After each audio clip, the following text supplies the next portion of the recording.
Hi everybody, this is Veronica from Veronica Events and the Wedding Planner Lifestyle Magazine. I am here today. It is Wedding Wednesday, and today I would like to talk about the 10 do's and don'ts for planning a destination wedding. Hi Paula. Hi honey, I'm waving. Thank you for joining. Thank you. Thank you so much for joining me again today on Wednesday. I'm just gonna wait for, oh hi, oh my goodness, all the way from Turkey. Thank you, darling, blowing you kisses, mwah, mwah. Thanks for the love. Thank you so much. I appreciate you joining me. I'm gonna be talking about destination weddings, and the reason for this conversation today, or this topic, it's because our borders are open, I think effective on Monday.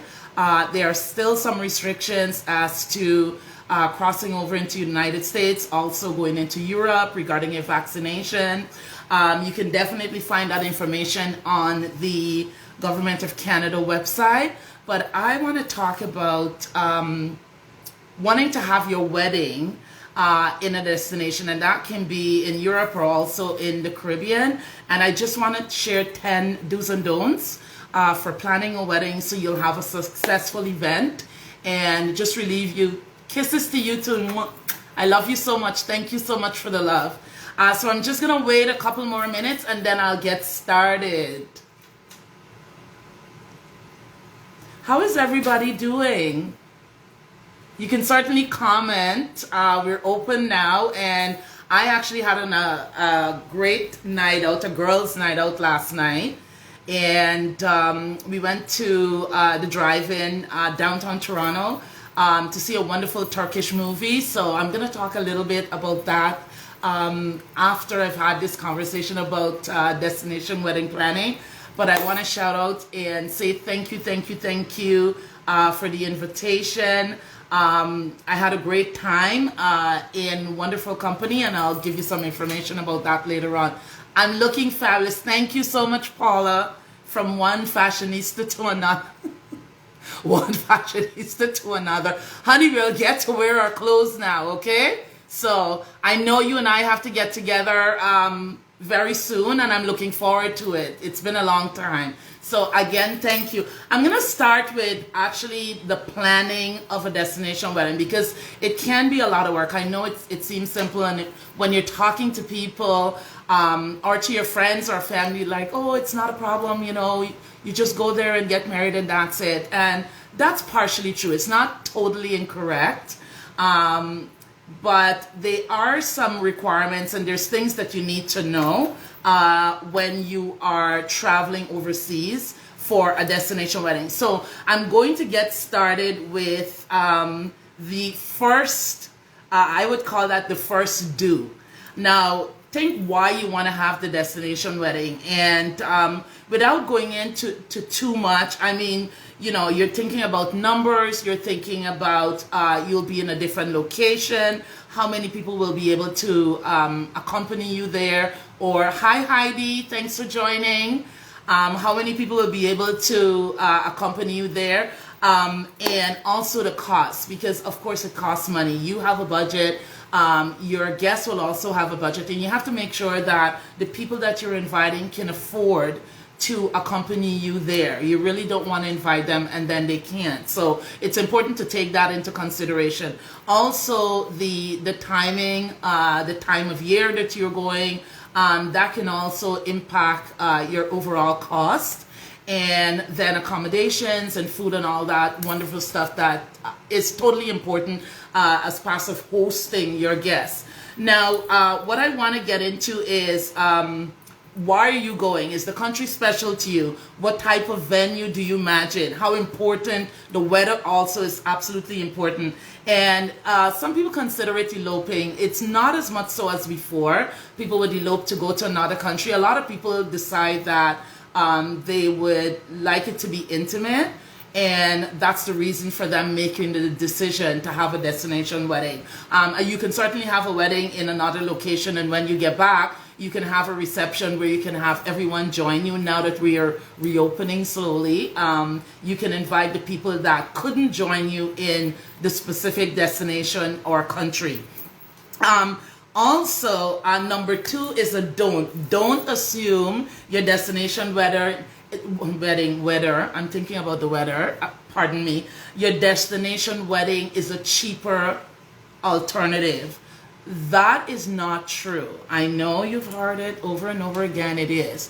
That is not true. Sometimes things will add up, and I'll get into specifics. It's a misconception that when you go on a destination wedding, it's going to be much cheaper. You save a lot of money. That is only partially true. It's not completely true. So I'm just going to go through the steps. You have to take into consideration the overall cost, as I mentioned.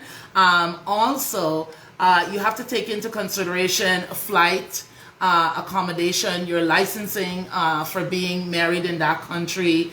You have to take into consideration transportation for your guests, getting them from the airport to the resort that you're getting married, and also planning for them to have a good time while they're there, because it's not just about coming for your wedding. That's the most important part of it, but it's not the only thing. You want them to have a good time. You want them to explore the location. I'll be specific. I don't want to really be specific too much about a particular locale, but I'll just give an example. If you're going to Jamaica or Mexico or Turkey or anywhere else, specifically to Jamaica, that's something that you want to consider. You also want to consider if you're going to take your dress with you, or if you're going to do a rental or buy your dress in the country, or where you selected or you decided to get married. So those are things you have to take in consideration, and that will certainly affect your budget. Don't assume the destination wedding is cheaper, as I mentioned, for those specific reasons. The next point I want to make is, do send an early save the date. When you send an early save the date, what it does, it gives your guests the ability to plan, to budget, to decide early on if they're going to take that trip. Sweet Events Decor, thank you so much for joining. I really appreciate you being here. It gives your guests a chance to plan their trip, because they're having a trip also. So they must be able to plan. So sending an early save the date, basically like a heads up saying, hey, we're getting married, we're engaged, we're getting married. It's going to be in a specific country, and we would love for you to join us, and allow them to plan this particular trip if they are going to join you. The fourth don't is, don't forget to do your research, and this is crucial to your event being a success. And it's easy to get carried away with all the fun aspects of the wedding planning and all the stuff that you see on Pinterest, the photos and searching for a venue, but you must be able to pare it down to really get down to the details regarding doing your research. Where are we getting married? What resort we're going to be staying at? What are the amenities available to us? How far is the beach away? Is it beachfront? Things of that. And the laws also are important. And I'm just taking a look at my notes. The laws you should be aware of, if your wedding is going to be legal, and also the paperwork, because sometimes you have to do the paperwork in advance before you have the ceremony. So it's important to do your research for the venue. This can be a little bit tedious, and I always suggest, of course, as a wedding planner, I will always suggest hiring a wedding planner. However, if you decide not to, that is imperative that you do your research and get as much information as possible. Possibly contact the resort. Many times, or most times, a resort would have an event planner on site, and they'll be able to guide you as to what the requirements are to get married on that location. The fifth thing is, do consider traditions, both home and away. Do you want to incorporate your traditions? If your fiance is from a different culture than you are, you want to take that into consideration. You want to also ask about food, the preparation, if you're a vegetarian, if it's non-alcoholic. Those are the things that you keep in mind, and the questions that you need to ask. About your entertainment. Are you going to have a harp, a band, a DJ? those are things to take into consideration. One thing I'd like to mention also that it's important to keep in mind, most of Samples Photography from Jamaica. Hey, how are you? Thank you so much for joining. Mwah, mwah, I'm blowing kisses. Thank you so much. I appreciate you being on board. Actually, I was just going to talk about your profession, photography. Most times when you're on a location or you're going for a destination wedding, I know sometimes brides may think that, okay, I'll walk with my photographer. You know, I'll hire someone and take them. That is not necessary. And I know there's information out there. I am not going to judge whether the information is incorrect or not. It can be off a little bit in a sense where a photographer on site is well versed about the location. He or she lives there. They know the lighting. They know the times that are best for taking photos. They can also guide you to the best locations for taking your wedding photos. And I would suggest that you contact a local photographer or use a local photographer. That would be my suggestion as a wedding planner. A lot of the resorts, they have photographers that they do work with. They're contracted to them. It is best to speak to the event planner on location, and it's a good idea to work with a photographer that lives in the country that you would like to get married. So that would be my suggestion there.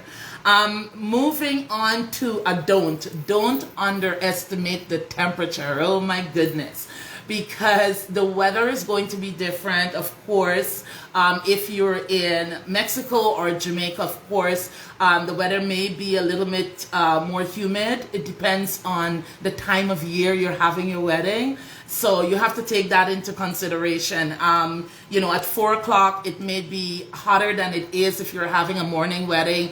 11 o'clock in the morning, the temperature is a little more mild. You may not sweat a lot. I'm a sweater, so for me, I wouldn't have a wedding at 4 o'clock. I would prefer something in the morning. It's a little bit cooler. And Lashes Love, thank you so much for joining. I appreciate you. So take into consideration the temperature, the time of day is important. And again, speak to the event planner or the wedding planner on site at the resort. Or if you're taking your wedding planner with you, she will be versed in knowing specifically what time of day is best, because she's working in tandem with the resort so that you can have the best experience. So that is also important. And number 7 is another do. Do create a wedding website. It's important when you're doing a destination wedding to have a wedding website. Now this, when you create a wedding website, it's a tool for yourself, keeping abreast of what's going on with your wedding. You know, how far are you, if you're behind or if you're ahead, or you're just right. It gives the details. Make sure your website has the details, the accommodation suggestions. Your wedding planner has already made those arrangements, so the accommodations. They also have block of rooms. That just means that your guests would be, some of them on the same floor, next to each other. So when you're all going down to the pool or wherever the wedding is being held, you know, you don't actually feel left out. You feel like you're part of the whole celebration because you're all on the same floor. If you're going for dinner, I mean, if you choose to go on your own, that's different. But again, you're being invited, you're being hosted by the bride and groom, and I'm sure you want to be part of the celebration. So being on the same floor, having a block of rooms. Again, if you speak to a planner or you're doing it on your own, you speak to the resort. They have an official there that can provide you that information. And having a block of rooms can save you money. I wouldn't suggest how much, because again, it depends on season and time, but they will be happy to provide you with that information and what would be the incentive of blocking rooms. You have to also make sure, so we did wedding details for the website. That's the date and time, the location, accommodations for your room. If you're traveling as a couple, or if you're traveling as a family, you have children, you have to make sure that the resort accommodates children also. As we all know, that there are some resorts that are adults only, so that is important to take into consideration when you're selecting a location for your destination wedding.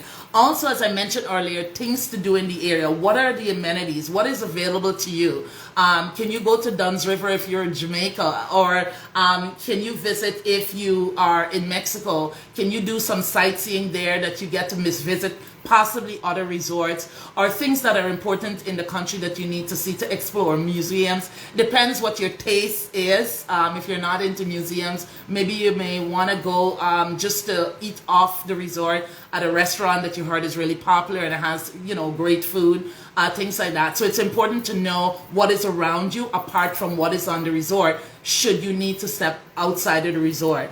The local laws that your guests should be aware of, that's important also.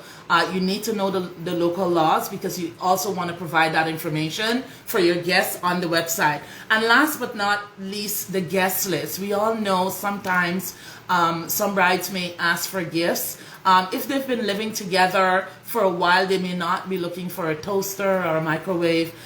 They may suggest in their invitation that a monetary gift is preferable. That's totally fine. I know a lot of brides are really squeamish with, I don't want to ask them for money. You're not asking them for money. And if it's done in a tasteful manner, then I don't see it being a problem. If you don't need a second toaster, why take it and then decide, oh, I got the receipt, I'm going to take it back. I think for me, if someone gives me something and I don't really want to take it back, it's better for me to say up front, okay, I'm not looking for gifts, but a monetary gift is preferable, and you can certainly request that.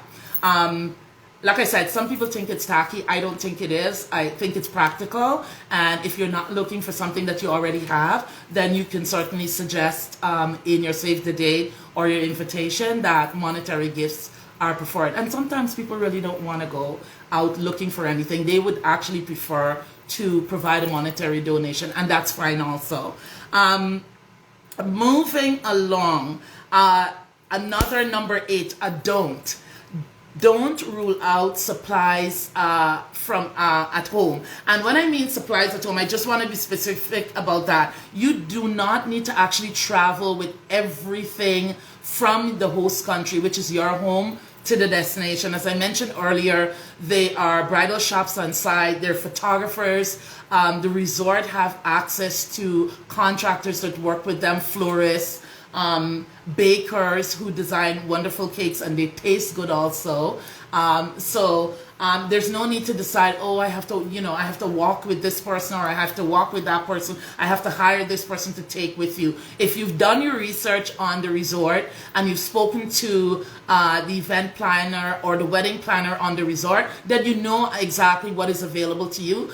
Who knows, sometimes if you hire or you book that resort for your wedding, they actually provide you with information as to what the amenities are, what you're getting as part of your package, your wedding package. And then if something is there that you really need, you can certainly ask if that is available to you. So it's better to ask them also.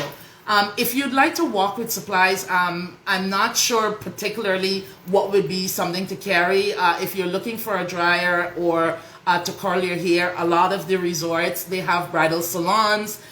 They have what we have in North America, and it's available to you once you've booked the resort. They'll give you that information. So like I said, you don't need to take your dress, maybe your shoes. If you don't want to buy a pair of shoes, that would be something you can take. Your makeup, they have makeup artists on the resort that can certainly get your face done and done properly also. Hi Wilfred, greetings from Toronto. Thank you for joining. All my Jamaican people are here. Thank you so much. Number 9, do hire a wedding planner. And I mentioned that earlier. Not biased about it, but it's a great suggestion. Planners specialize in certain locations. We are very versed with the location. It means we have a familiarity with the area. The paperwork will suggest to you what paperwork is necessary. We've also probably visited most times that venue already on a fam trip, so we're well aware of what's available to you on that location. And the planner will also, we have a similar cost. It's just like suppliers. Some planners will, work a budget or a contract out with you where you're flying them out, or you're paying them for the services, but you're going to fly them out, but they're going to work what your fee would be if it's per hour, or if you're just going to be there the day before and the day of the wedding, and then you take a red eye back to Toronto. So that's something that you need to work with your wedding planner. But I would strongly suggest that if you're doing something destination, that it's imperative that you seek the assistance and the support of a certified wedding planner. And number 10, which is my final, let's get to the fun part of it. Don't forget to have fun. Oh my goodness. You're in a different country. Now that you've known the laws, you're on the resort, there's the pool, there's the gym if you want to exercise after eating all the food. The bar is available to you. There's so much to do on a resort that is fun. There's water sports. There's so many. I'm just going to go into a couple of them because I'm getting overly excited. It's a time to have fun. The planning process is at hand. Everything is taken care of. So now is a time to go out and have fun. And the couple will make arrangements where you can do group activities.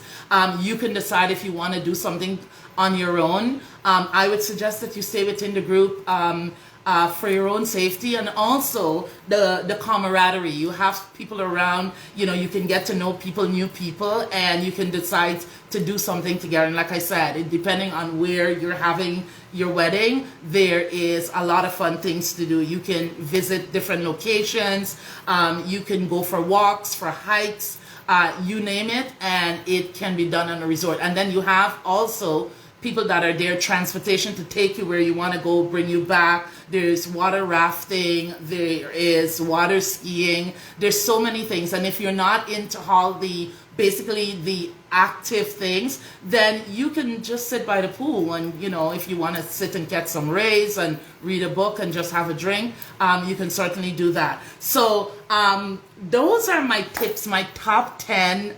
If I haven't covered anything, please leave it in the comments. I will actually follow up and just add that to my post. If you have any suggestions, like I've always mentioned every Wednesday, please send me an email if you'd like me to speak, any topic you'd like me to cover, and I'll be happy to do that. Again, thank you so much, Touch Dreams. Thank you for being here. I appreciate you. Thank you for listening. Thank you for being part of this. And this video will be uploaded to YouTube within the next hour and a half. And again, I appreciate you. Thank you for joining me. Please like and share and comment. And I'll see you next Wednesday. God bless you, and thank you for being with me. Bye-bye.